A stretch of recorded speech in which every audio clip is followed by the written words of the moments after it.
Every Monday morning, I get an email from the Dividend Report newsletter, and this gives me news on dividend stocks like earnings report, 52-week lows. But perhaps my favorite is the fact it gives me news on key dividend hikes. So in this video, we're going to be looking at 4 different dividend stocks that just recently announced dividend increases. Now, our first stock that just announced a dividend increase is going to be an industrial real estate investment trust, and that is Stag, ticker STAG, and they announced a very small dividend hike. It came in at 0.7%.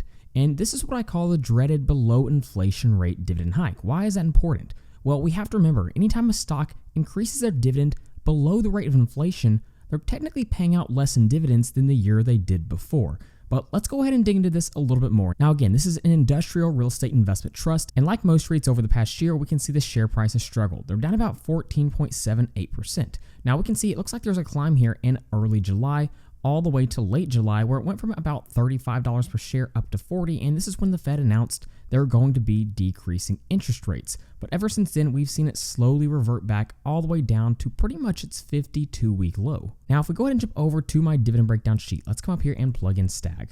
Here's what we can see with this REIT. The starting dividend yield is sitting pretty high. It's at about 4.55%. Now, when we look at the payout ratio, it does look unsustainable, 138%, but we have to remember, when we're talking about real estate investment trusts, the typical payout ratio is actually not a good indicator of the sustainability of the dividend. What we actually want to look at is going to be the AFFO payout ratio, adjusted funds from operation. So if we check this out on Seeking Alpha, we can see right here, it looks like for the trailing 12 months, it's sitting at about 74.29% and forward-looking 72.69%, which is very sustainable for real estate investment trusts. Now, if you aren't familiar with this REIT, there's something you have to know. Using the ticker data function, if we come over here and plug in Stag and then select dividend and then hit enter, all this data is going to automatically load in. And if we pay attention to the payment date, we can see this is a REIT that actually makes payments on a monthly basis. And it looks like their ex-dividend date is coming up on January 31st, so make sure to buy in before that time if you want to receive next month's dividend payment. Now, the last thing I want to point out is if we look at the historical dividend growth for this REIT,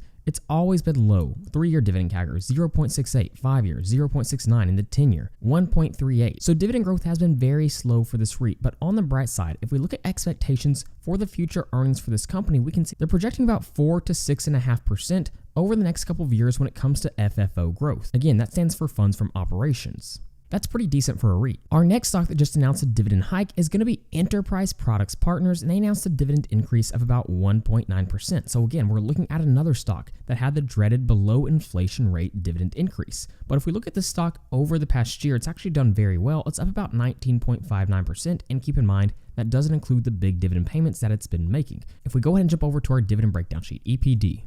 And like always, if you'd like to be able to download any of my spreadsheets and also get access to the ticker data add-on on Google Sheets that allows you to automatically import stock financials straight into your spreadsheet, then you can head over to tickerdata.com at the link in the description. Now, if we come over here, we can see EPD has a very high starting dividend yield, sitting close to about 6.4%, and a history of increasing those dividends as well. If we look at the 10-year dividend CAGR, it's low, but it's sitting close to about 4%, which when you consider the very high starting dividend yield, that's actually a pretty decent dividend growth rate combined with a high starting dividend yield. Now, it's been a little bit lower over the past 5 years, sitting at about 3.5%, and obviously this most recent dividend hike was quite a bit lower, coming in at 1.9%. Now, if we jump over to the stock screener, let's come up here, plug in EPD. One of the things we have to remember is this is a company that operates in the energy sector. It's an oil stock. So a lot of the times, earnings and revenue is going to be very cyclical. And if we look at revenue per share, you can see that's exactly the case. For example, look at how much revenue per share they had in 2014. $25.35. They went around 7 or 8 years without it being close to that high again, but in 2022, it got as high as about $26.72.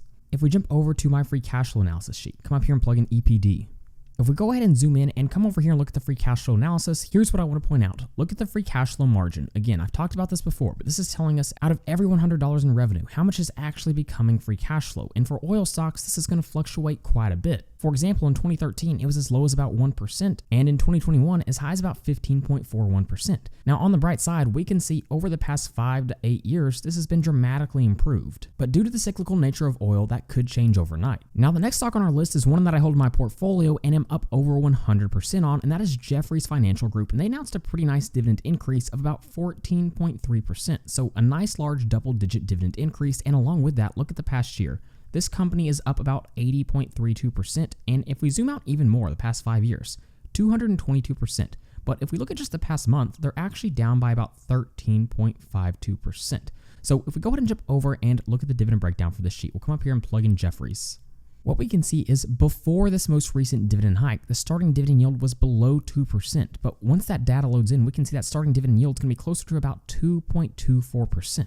Now, what we do also have to make note of, though, is look at the short interest for this company, sitting at 5.74%. So we're starting to see more institutions actively bet against this stock, which is not something that I like to see. Now, if you aren't familiar with this company, they're into investment banking.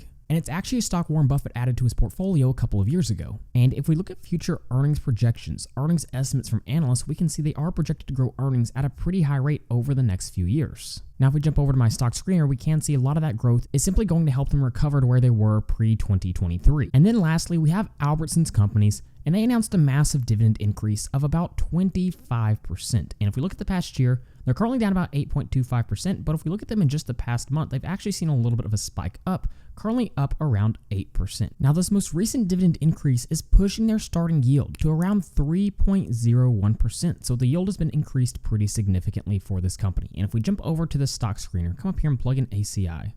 One of the things you'll notice is when we look at revenue and look at earnings, it's been relatively flat for the last couple of years. And we can see the free cash flow yield is actually pretty high, sitting at 7.66%, which at first glance sounds like a great valuation. For every $100 you invest into the company, you're receiving about $7.66 in free cash flow. But ideally, you'd want to see your free cash flow yield on cost increase over time as a company continues to generate more free cash flow every single year. But unfortunately, if we look at earnings projections for this company, if we scroll down, we can see there's very little free cash flow growth projected in.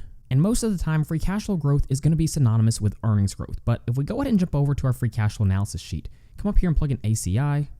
If we come over here and look at free cash flow conversion, it's sitting at about 48.47. And if we look at the last 3 years, it's been sitting close to that range as well. What does free cash flow conversion mean? Well, it's telling us what percentage of earnings is actually becoming free cash flow. So it's similar to free cash flow margin, but basically for every $100 in earnings over the past 3 years, only about 46 to 48% actually became free cash flow. And we have to remember, this company is in food retail, so the margins are already very slim. For example, look at the free cash flow margin in 2024, 0.79%. So in order to grow free cash flow, this company would have to significantly increase their revenue. And right now, most analysts just don't see the path to make that happen. But there you go. Those are 4 dividend stocks that just recently announced dividend increases. Go ahead and let me know what you think of these companies in the comments down below. And like always, if you'd like to be able to download any of my spreadsheets and also get access to the ticker data add-on on Google Sheets that allows you to automatically import stock financials straight into your spreadsheet, you can head over to tickerdata.com at the link in the description. So with all that being said, thank you guys so much for watching, and please don't forget to like and subscribe to the channel.